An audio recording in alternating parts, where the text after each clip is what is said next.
This story took place a long time ago, back in 2002, when Craigslist was in its early years. Many wouldn't know, but back in those days, Craigslist was a lot different.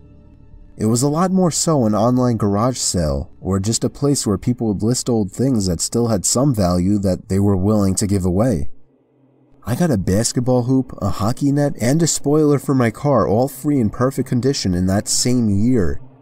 You'd be lucky if you found something like that these days. Anyway, me and my son were dying to buy a hockey net so we could practice in the cul-de-sac we lived in. For the record, this was before I got that free one I mentioned.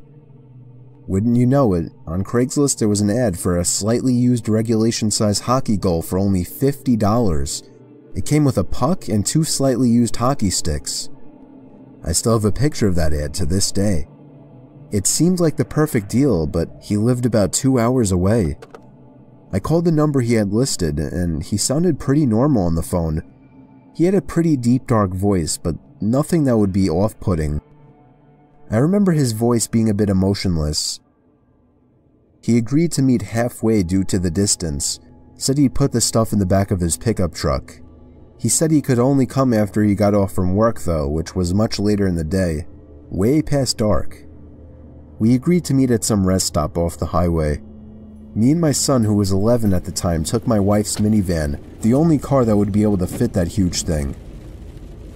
Within an hour, we were at the truck stop, which was empty at this hour, but was decently lit by 3 big light posts.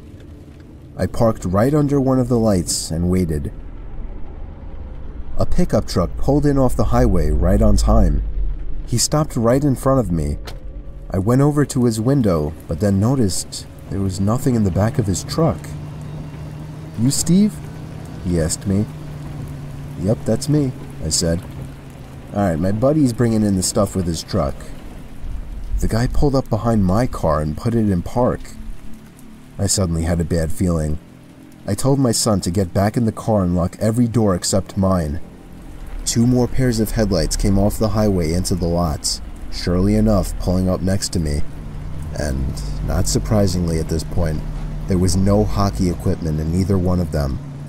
My heart was racing. I was worried.